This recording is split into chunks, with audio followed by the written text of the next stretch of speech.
Good morning to those joining in the States, and bon pomeriggio to our friends internationally. My name is Cindy Malinick, Director and Chief Curator of the Jewel Collins Smith Museum of Fine Art at Auburn University. I'm delighted to welcome you to the museum to explore with us Bernini and the Roman Baroque, masterpieces from the Palazzo Keegee, on exhibition through Sunday, May 30th. This sensational exhibition kicked off our 2021 season, framed by the theme of juxtaposition. This thread is woven throughout as we compare and contrast artistic narratives and historical periods from the Roman Baroque to contemporary craft, from Audubon to abstract, from the graphic novel even to underwater photography, light and dark, movement to frozen in time. There is timely relevance with this exhibition. Though artists created the pieces on display more than 300 years ago, their ideas and even sometimes what they captured as current events reflect our own lives and society today. The lavish portraits of Bernini's time demonstrate power, beauty, wealth, influence. There are varying viewpoints of spirituality and morality. And there are even works depicting a horrific 17th century plague, as well as another commemorating leadership that protected Italians from the catastrophe of a different pandemic. We welcome you to explore these linkages and more through art and consider our befores and afters of COVID-19. When I learned in 2019 that Bernini and the Roman Baroque was set to travel for the first time in North America, I jumped at the chance to schedule its stop at Auburn. For despite being more than 5,000 miles and an ocean apart, I knew of the Palazzo Keegee's unique connection with the university as the home of its study abroad program. And so for the University Museum to create that bridge offered utterly unique collaborative potential.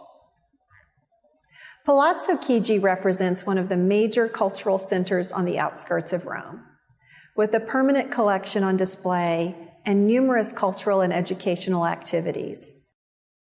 Honoring the tradition of the classic European tour, in 2002, Palazzo Keegee hosted a pilot program with Auburn's College of Human Sciences. The late Marco Antonini, whose family worked extensively with the previous owner to keep the palace spirit alive, secured the partnership with Auburn. Soon after, with the guidance of Interlinea, Palazzo Keegee became the permanent home of the Joseph S. Bruno Auburn Abroad in Italy program. The 12-week curriculum is named for the entrepreneur and humanitarian, who was a first-generation Italian-American. Little did I know that a global pandemic would greatly reduce our initial dreams to offer numerous in-person engagements. Though in true fashion, both teams in America and Europe pivoted, first to even ensure the exhibit could still come, and then we put our creative hats on to develop some virtual experiences. Despite all the hurdles, we are thrilled to partner with the Palace, and in philanthropic spirit, we invite you to contribute to this virtual programming at the Jewel by visiting aub.ie/coffeecurator. While we greatly appreciate the suggested donation of $20 or more, we are equally grateful for your participation today and hope you will post questions in the comments. And now it gives me great pleasure to introduce to you Dr. Francesco Petrucci. Like many Auburn students in the study abroad program, Dr. Petrucci first encountered the palace as a student himself, graduating in 1983 from Rome's Sapienza University with a highly regarded doctoral thesis on the palace. Today, he's an international authority on 17th and 18th century art and architecture, with specialties in archaeology, classical music, the decorative arts, and the restoration of monumental architecture. His vast knowledge of the art of the Roman Baroque is featured in numerous books and articles on the painting, sculpture, architecture, and art history. After supervising the palace restoration in the 80s and 90s, he became its director in 1998. Previous posts include Director of the Department of Urban Development and Public Works on the Aricia Town Council and Honorary Inspector of the Ministry of Culture for Archaeology. Since 2002, he has also served as Professor Emeritus in Art History for Auburn University. Instead of a round of applause, please post a like to virtually welcome Francesco Petrucci, live from Italy. Good morning. It's wonderful to stay with you and to stay with all my American friends from Auburn in particular. And I couldn't stay there for the opening of the exhibition, but today, this morning for you, in the afternoon, I stay with a great pleasure with you. The pleasure is all ours, truly, and good afternoon to you. I have my coffee, since it's Coffee with the Curator. And we're thrilled to have you and all of our guests and our viewers this morning or this afternoon, wherever they may be. And because we only have 1 hour, and I just want people to hear you and soak up all that you know, I thought we might go ahead and dive right in. We, of course, have identified a few pieces in the exhibition to talk about. There's so many, there are more than 50, and we don't have time to talk about them all, but we picked a few that we thought were particularly important. And the first, Francesco, is, of course, this monumental portrait of Cardinal Keegee. And I would love for you to just talk about him and his connection to the palace and the Pope. And, it kind of got everything going. So I'm going to turn it over to you to start to talk about this gorgeous portrait. With pleasure. Flavio Keegee is one of the most important figures in the story of the Keegee family. Keegee, like Barberini or like Gonzaga or like Medici, are a great family, in particular for the history of the art in Italy. There were many great patrons in the family, like Agostino the Magnificent. He was a banker, he was a good friend of Raphael, Sebastiano del Piombo, and many other great artists. Then in the 17th century, a great figure the most important figure was the Pope, Alexander VII. He was Pope from 1655 to 1667, 12 years, a long period for a Pope, so in particular in the past. And his friend was Bernini. And when a cardinal became a pope in the past, in particular in the Renaissance and in the 17th century, the popes promote their families, because the Pope was a king. There was a state, not today. There was a pontifical state in the center of the Italy. And the first thing was to promote a nephew as cardinal. So Flavio Keegee was the nephew of the Pope, and he became cardinal 2 years after the election of Alexander VII. In the first moment, the Pope refused the nepotism. The name is nepotism, to promote the family. Today is completely different. From 200 years, we don't have nepotism. But in the past, when a cardinal became a pope, he reached a position of power, and his family was very close to him. They became princes, they became cardinals, and the cardinal nephew was like a first minister, and he was an ambassador. He had a politic function. But these cardinals were also patrons of the art. Flavio Keegee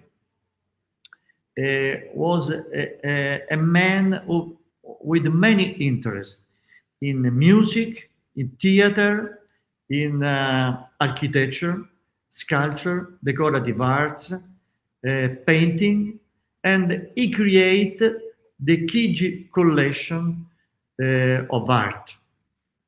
Today, survive in Aricia, in the Keegee Palace, only a little part of this collection because it was huge, one of the greatest collection of art in Europe. Many pieces are in international museums, also in America, in United States. In the museum, there are pieces from the Keegee collection in the Getty Museum, or also in the Metropolitan Museum in New York, or in the Frick collection, but also in Europe, in many European museums. But in Aricia, we have a good part of the collection. That's just fascinating. And so, gosh, you've said so much, and I wish we could talk about him the whole time. One thing, though, that has just struck me that you said was, that the cardinal had many interests in the arts, architecture, painting, sculpture, all of those things. So no wonder he and Bernini became friends and they were alike, because we know that Bernini as well was varied in interests, including inspiring the leather wall hangings. And I think we're going to go to that piece next. So let's talk about that and Bernini's interests, including in this beautiful craft. Bernini was the consultant of the cardinal and of the Pope. We have the diary of Alexander VII, and every day he had appointments with political figures, but also with Bernini, with the artists like Bernini, Borromini, Pietro da Cortona, but more Bernini. And so Bernini was a great friend of the cardinal and a great friend of the Pope. And for them, he created also object of decorative arts. This panel is a panel of leather designed by Bernini. Bernini was born like a sculptor. His father, Pietro Bernini, was a sculptor. But then, with the promotion, with the protection of the Pope Urban VIII of the Barberini family, Bernini became an artist very complete. Became a painter, architect, and with Alexander VII also urbanist and designer. He designed tables, frames, armchairs, carriages, but also he created festivals. His interest was also the theater. Bernini was an actor, and yes, and a company of actors, and he directed this act. Of course he did. He designed also the scenographies. He created his art was very universal. Every aspect of the views, every aspect of the art was under the control of Bernini. Brilliant, brilliant. He was brilliant. And so for the leather wall hanging that is there, tell us a little bit about not only how rare that piece is, but where else you would find it in the palace, and moreover, how it was throughout Europe for some period of time, but no longer. Yes, the fashion of the leather, we are speaking decorated leather panels, Mhm. And these panels were on the walls of the rooms of the palaces of the villas. The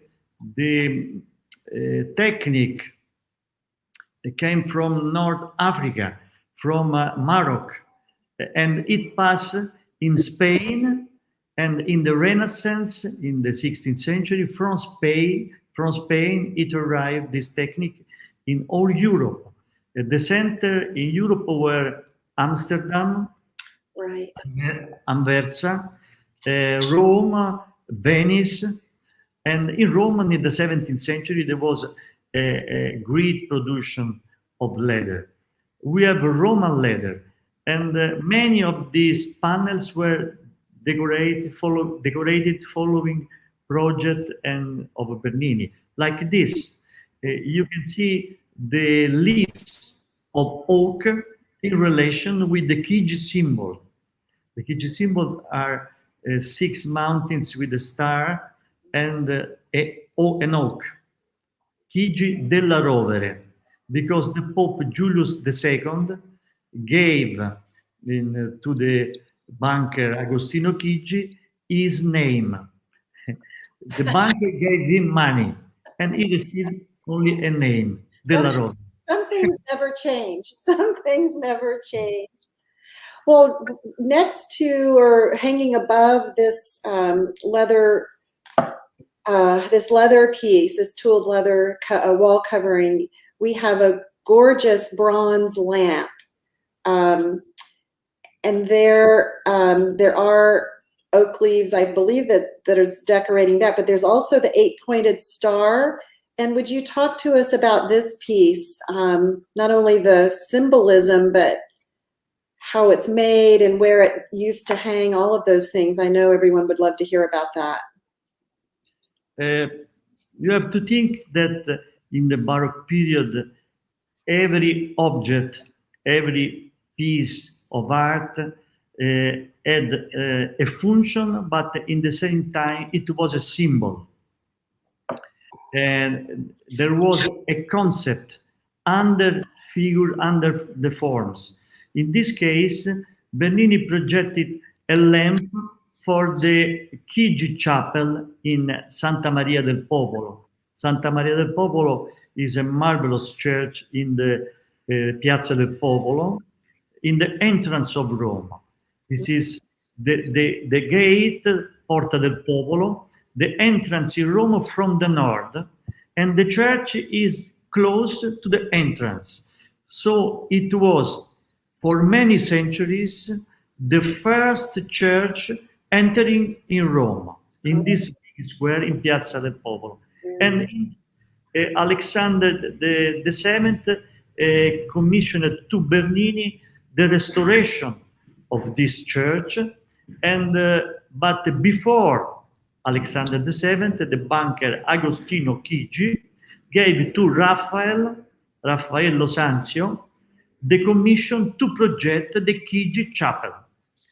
But 1 century later, Bernini restored this chapel and put many objects, 2 sculptures with 2 prophets, and he projected this lamp.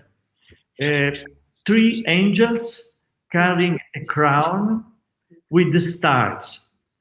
The stars, naturally, are the symbols of the Virgin, because the church, Santa Maria del Popolo, Saint Mary of People, is sacred to the Virgin. And also the chapel, the Keegee Chapel, is sacred to the Virgin. But the stars are also the symbol of the Keegee family. So Bernini celebrated the glory of the Virgin, but in the same time, the glory of the Pope, the Keegee Pope. Bernini said that for him was the same difficulty to project a lamp than to project a building, to project a castle, because every aspect of the heart is difficult, and there are concepts, and he spoke probably of this lamp. And there are two models of this, two replicas of this lamp. One is in the church of Santa Maria del Popolo, and we have this in Aricia in the Keegee Palace. Well, I remember when I saw it coming out of the crate, it took my breath away, as did many of the pieces. It's surprisingly not as, I thought it would be heavier than it is. So it's not quite as heavy as it looked to me, but still it's precious, and we're thrilled to have it. And it's wonderful to kind of look up and see it when you walk in the exhibition. So I hope for anyone that's in the Auburn, Alabama area that you can come and see it before we close the exhibition on May 30th. I will say that I think it's my second favorite piece, but we're about ready to go to what is my favorite piece in the exhibition. Not necessarily because it's very dramatic, but it's not like some of the other pieces we're going to see. It's more for me, the kind of the luminescence or something, the beauty of St. Lucy.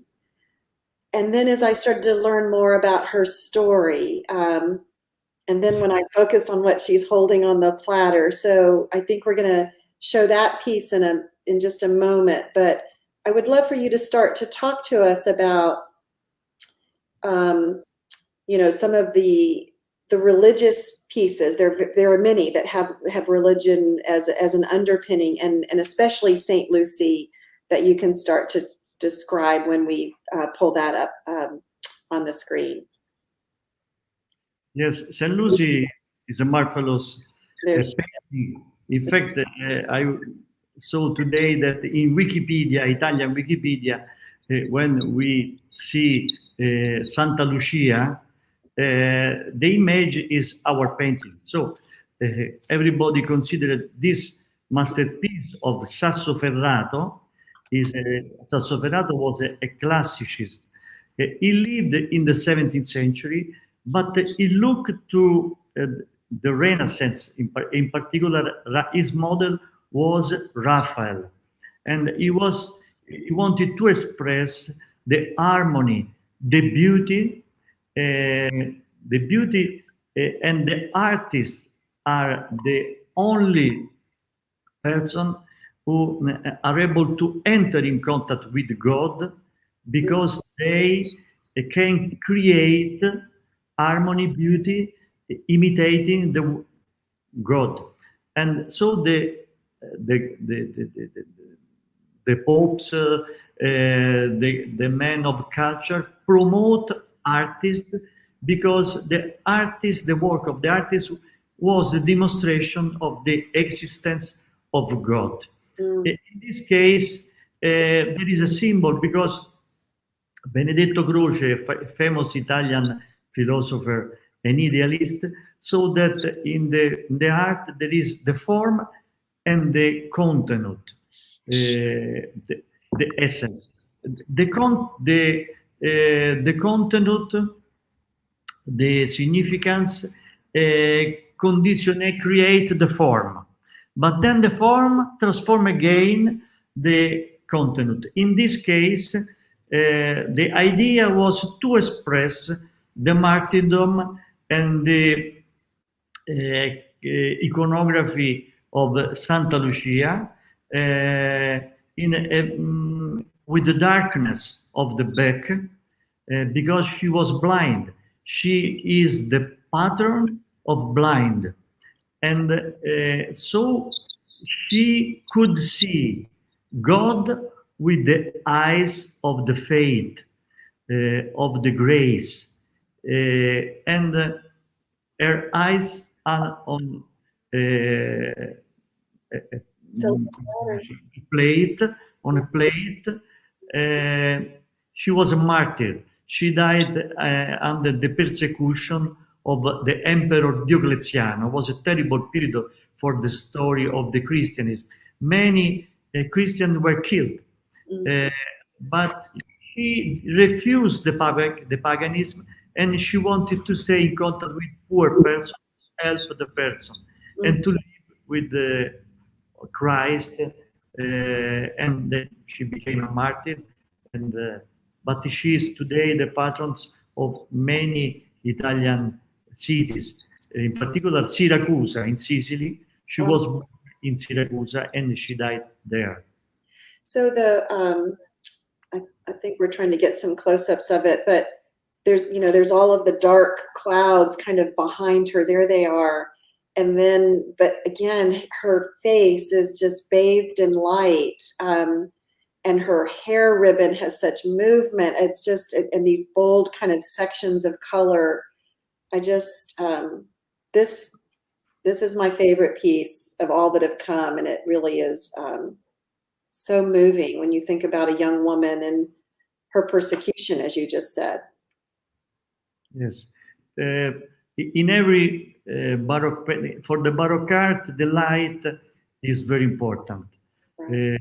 And in this painting, the light she is outside the painting. She is looking in their left side, and the light is the grace of God. Yes. We are under the grace of God. If we follow the words of Christ, we could be saint like Saint Lucy. This is the symbol. This is the idea of the person who commissioned pieces like this. Yes, I see. That's a lovely sentiment. So right next to Lucy, I refer to her as Lucy. That just as a little. That's my nickname. We have hung Cleopatra. So we have hung the suicide of Cleopatra. I mean, not only are these both two incredible women that are known throughout history for different reasons, but again, this drama, the light, and we were talking about her a little bit before we came on this morning. Please talk to us again about the drama here, the history, and the artist's thinking about it. Cleopatra became in the 17th century one of the most celebrated female figures, because she was an example of virtues. She was a great person, Cleopatra. She was the queen of Egypt of the Ptolemaic period, and she was a strong. She was a strong leader, and people loved her. And she was considered also very beautiful. And she had a relation with the two most important men in the world when she lived. Giulio Caesar, and the second was Antonio. Yeah. But then Antonio, in a second moment, entered in contrast Antonius with Augustus, the first emperor, Ottaviano Augusto. I think Augustus, his mother was born in Aricia. Yes, he was born in Velletri, very close to Aricia, and the family of Augusto had many properties here in Aricia. But then Augustus entered in contrast with Antonius, and Antonius died. He killed himself. When Cleopatra knew that Antonius was dead, and his destiny was to enter under the control of the Roman Empire, probably to go in Rome, to go in prison in Rome. She didn't refuse this, and so also she killed herself with the snake, and so the tradition say so. But at the same time, is an expression of the great love, like Saint Lucy, the love for God, the love for person, for a man, always the the love is in relation with the life, but also with the death. The Greek loves are tragic, Yes. uh, Also, Shakespeare, Yes. Shakespeare wrote a famous comedy, Antonio e Cleopatra, Antonius e Cleopatra, and she wrote that he died with the serpent on the her breast, like her breast, like in this Mm, painting. mm, Probably the artist knew also Shakespeare. mm. And of course, there's Shakespeare's Romeo and Juliet, right? Another Greek kind of Greek tragedy-ish. So love and suicide and all those things. Francesco, are there other there because of Cleopatra, just her stature, everyone knowing about her even so long ago? Are there other depictions of this scene where she's killing herself? There are other artists through time that have captured this through paint or painting and other methods. See, but many artists, Many. in particular in the first half of the 17th century, Wow. because with the new Stoicism, there were many intellectuals who looked to the Roman virtues of the Roman Republic, not Roman Empire, Roman Republic, and there were many examples of figures, also women, many women like Lucrezia.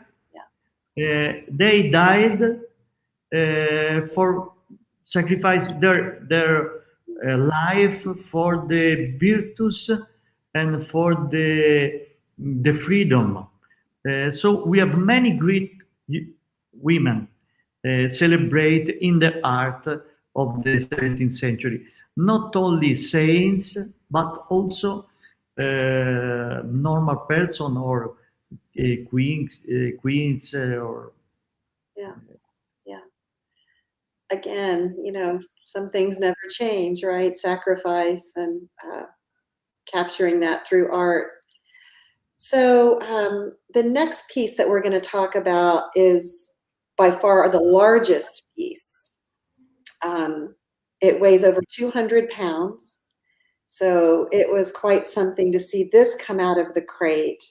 It is also glorious. There's not a single piece in the exhibition that is not glorious, but in some ways, I certainly don't have the words for this piece. All that this captures, it's entitled "The Summer," so it's an allegory. It's one of 4 depicting all of the seasons.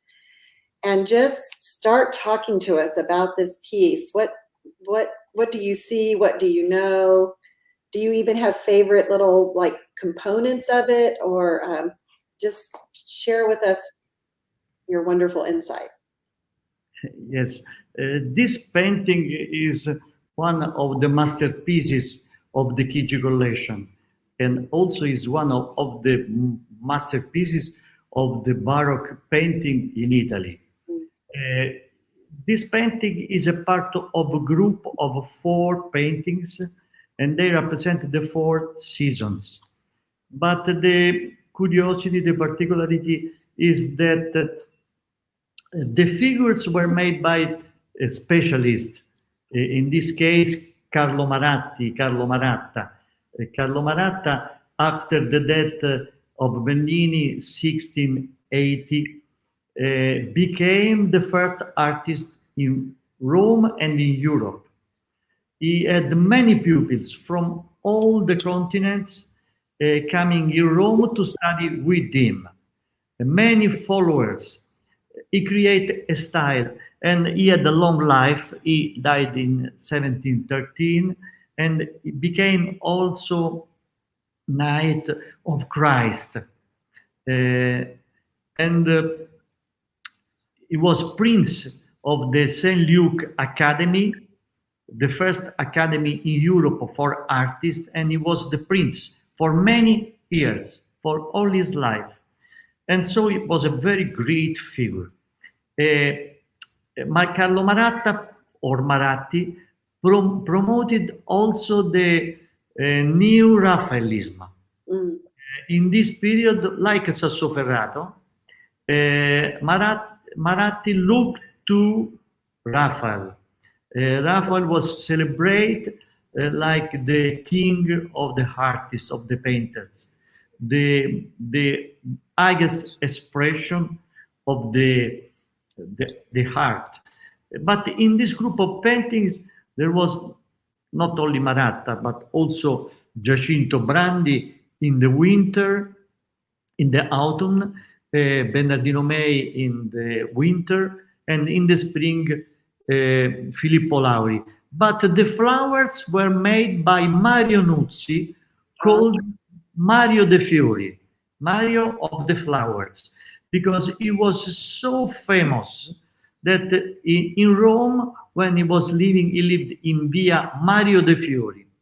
The road had and has also today the same name of the artist. He was celebrated like a king, Mario de Fiori, and he made the flowers for all these four paintings.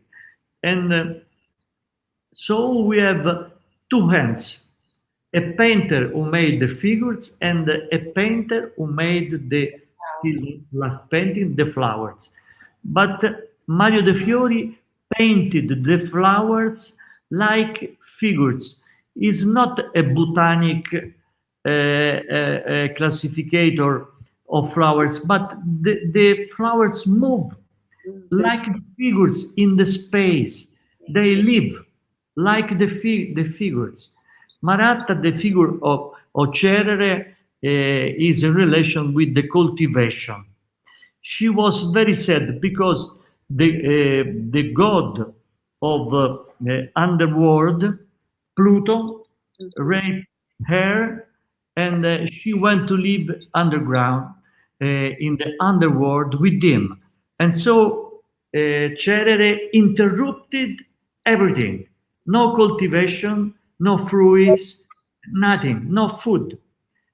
So the god of the gods, Jupiter, asked with his brother Pluto, the god of underworld, and told him, let Proserpina, the daughter of Cerere, to be 6 months underground and 6 months on the earth.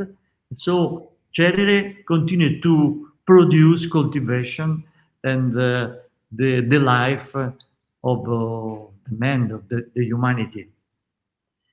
I love how it described the flowers and how they move, and when you see it in person, they do. It's the talent is astonishing. I also enjoyed learning about the symbolism of the wheat crown that is in her hair, and also the reflection of her in the mirror. Could you talk about that for a moment? She was very beautiful, and she saw her face in the mirror. Cerere was a goddess of beauty, and so he could see her face reflected on a mirror. But the colors, in particular, of this painting are fantastic because Mario de Fiori cultivate flowers. He had a garden with many kinds of flowers. So when he made his painting, copied these different kind of flowers. In fact, the specialists, the botanics, studied this composition, and they are able to identify every different flower. No invention, but he reproduce the flowers he had in his garden. So beautiful. Well, we're going to move to the next painting, and while the camera is getting set up for that, let me ask you, where are the other three of the quartet? Are they at the Keegee Palace as well? The other three seasons? Yes. They are. In the Keegee Palace. In origin, they were in the palace of the Cardinal Flavio Keegee, because the Cardinal at the palace in Rome, in Piazza Santi Apostoli, close to Palazzo Colonna today. And Bernini projected this palace for the Cardinal Flavio Chigi. And Bernini, with the Cardinal, taught also to the decorations. And Mario De Fiori, Carlo Maratta, who was artists close to Bernini. And these paintings were there in the Chigi Palace in Piazza Santi Apostoli. Then when the Cardinal died in 1692, they went in the Chigi Palace in Piazza Colonna in Rome, another Chigi Palace. Now this palace is the residence of the President of Italian Council, Mario Draghi. Mario Draghi, our President of Italian Council, is there in the Chigi Palace in Rome. Is an important palace. Is the most important palace for the Italian politic. Every day we see in the television from Chigi Palace, Oh. But it's very funny because I received many letters from people. They protest. Yeah. Is the president. So I write, I am not the president. So I can't answer to you. But they confuse these two Chigi Palace. Also in my computer, I receive letter.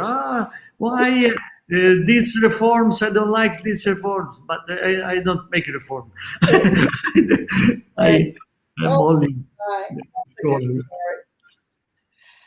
Well, this is the last piece that we're going to focus on for this segment, and it's in some ways, right, it couldn't be more opposite. There's nothing floral or kind of lovely about this, but this is no less extraordinarily dramatic.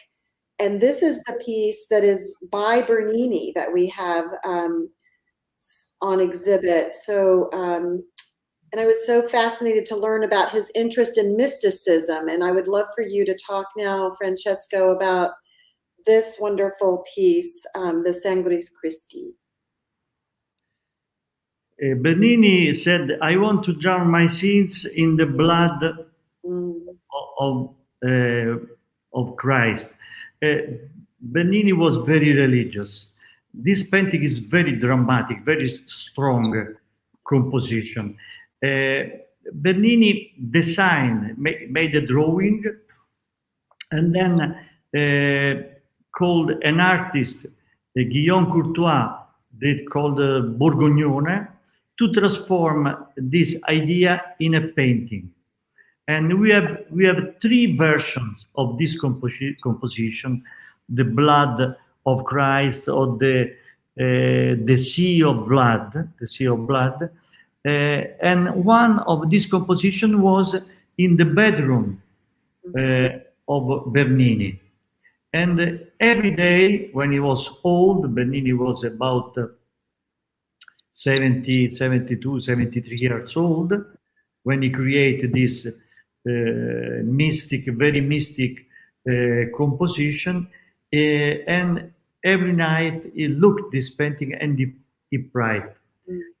Bernini had a good family, he had 8 sons, and he gave all his life for God, to celebrate God, to celebrate Christ. He made many masterpieces. This is probably the last great invention in relation with Christ on the cross. But the last is the bust of the Savior. This bust I found it because it was lost. I found it about 10, 15 years ago, I don't remember. And now it is in Rome in the Church of San Sebastian. The blood of Christ is very strong. The Virgin is under the cross and is taking the blood of Christ and is offering it to God. The sacrifice of Christ for Christianism is fundamental for the humanity, because with this sacrifice God saved the humanity. And it was also the suffering of Christ an example. It is also an example for everybody, because the people who suffer can think that if Christ suffered so much for us, we can support, we can support our problems. It is a moment of prayer. It's a moment of meditation, a great meditation for Bernini and for the Baroque art. Just listening to you now, the word that comes to mind is resilience. In that, as you said, if Christ can suffer in this way, then we can and have hope as well ourselves. And that's a word that we've thought about a lot this last year during the pandemic is resilience. Those of us that have been lucky enough to not have gotten ill. And did you say that he had 8 sons, or he was one of 8 sons? I didn't quite get that. But the passion of Christ was and is the most important moment of this religion, of the Christianism. Of course. And the passion of Christ was an inspiration for many masterpieces of art, but also music. Johann Sebastian Bach and many other great musicians, not also painters, sculptors, create masterpiece, and the suffering of Christ express the suffering of man, of the humanity. It's a symbol of the suffering of all the humanity. And is probably the greatest symbol, in my opinion, the man could create in relation with this salvation, but in relation with the destiny of the person.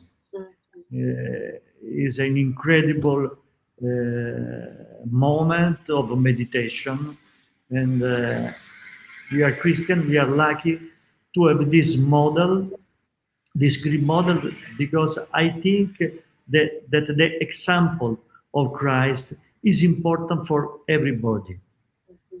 For everybody to think, to love the person, to live in peace with the person, to help the people are suffering, is a great model for everybody. I could not agree more. And it reminds me, and then maybe we can talk about a couple of other things, but it reminds me as well of other pieces that we're not going to show today that actually reflect many of the great religions kind of coming together.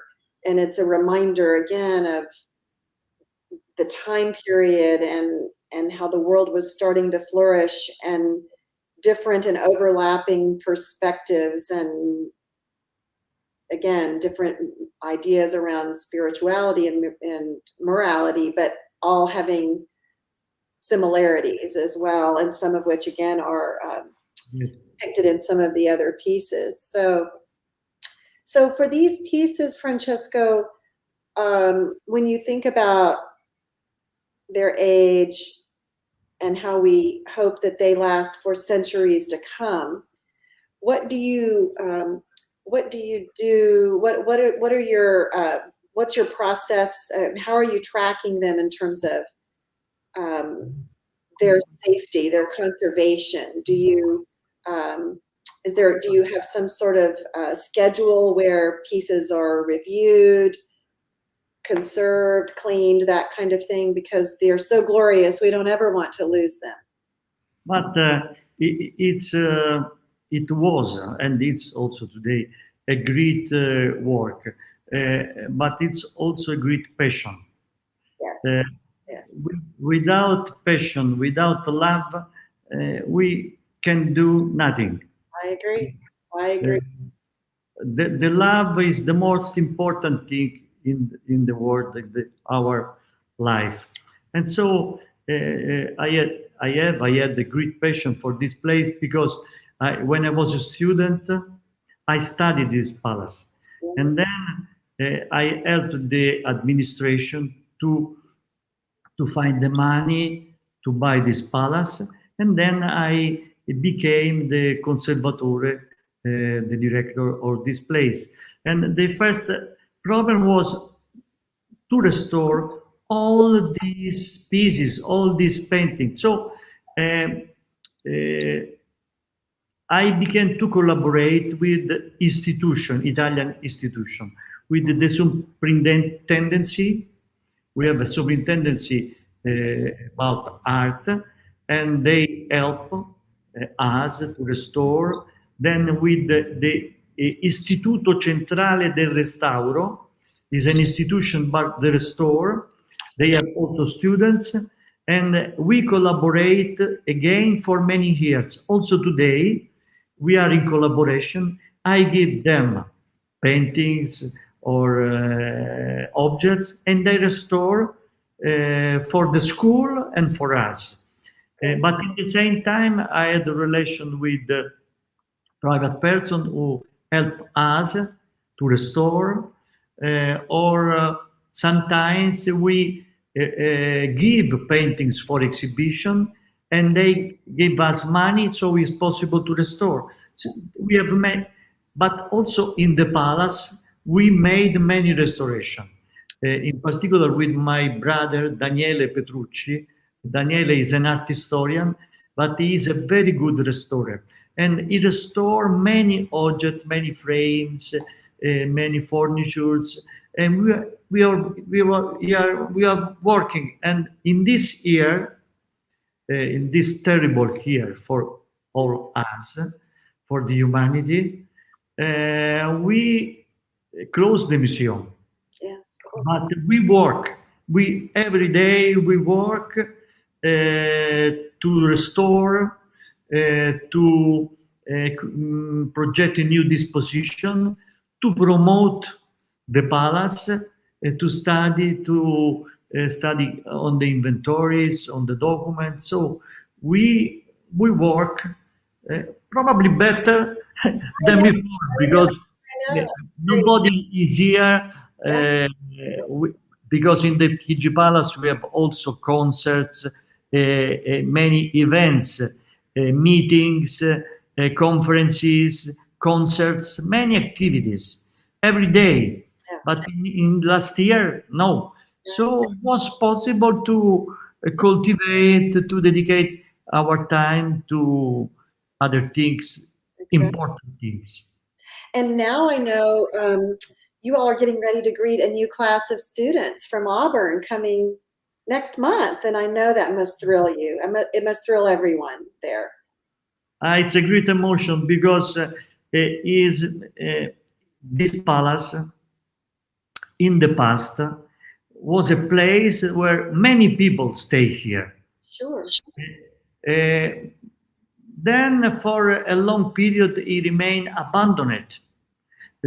Only the prince with his mother in the three person in a so big palace. Yeah. But he resurrected with us, with the restoration, but also with the presence of students, of young person, and they give the life to this place.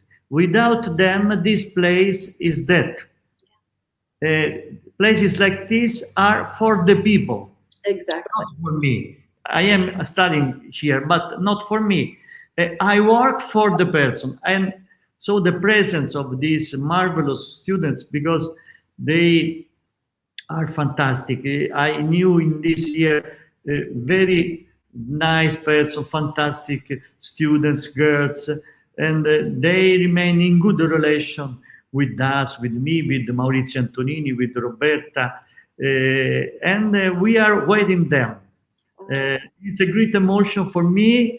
1 year without student was terrible. No, I believe this completely, that a museum can be filled with art, top to bottom, in a vault, everywhere. And if there are no people, if there's no engagement with the art, what does it matter? So we're thrilled that they're coming back to see you and learn from you, and for you to learn from them. That's the other thing, right? We always learn from our guests, from our students.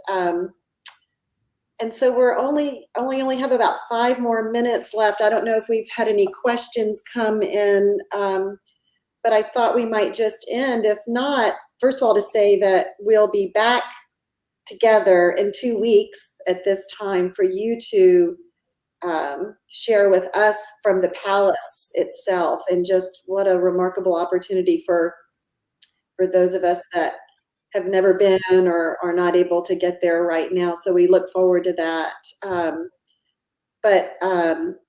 And then we've got another program on May 6th that I hope you'll be able to tune into, where we're speaking with a modern contemporary photographer who does underwater photography that has been described as looking like Baroque. So when we kind of think about the past and the present.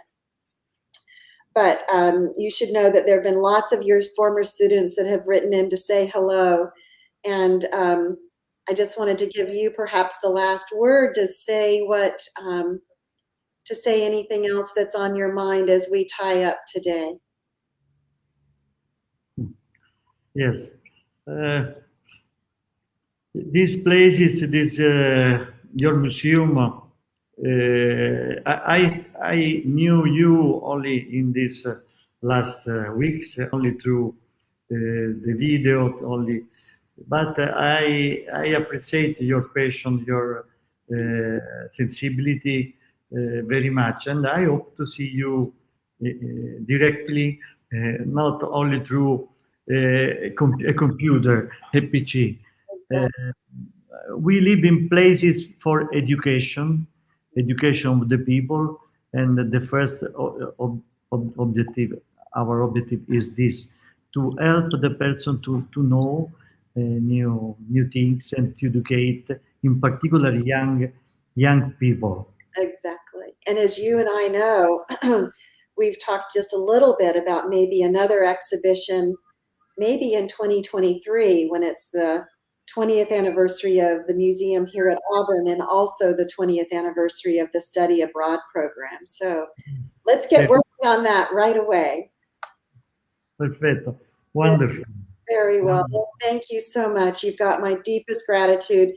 I have loved every second of this, and I know all of our visitors have. We look forward to seeing everyone again in 2 weeks. And thank you again, everyone, for joining us on such a beautiful, beautiful day. My very best to you, Francesco, and everyone there. And we will see you in 2 weeks. And thank you again to everyone who's joined us this morning. It's been our pleasure to have all of you. Have a good day, a good spring, and particularly good health. And you're right. Good, Art. I love you. All of you. Goodbye. Arrivederci. Arrivederci.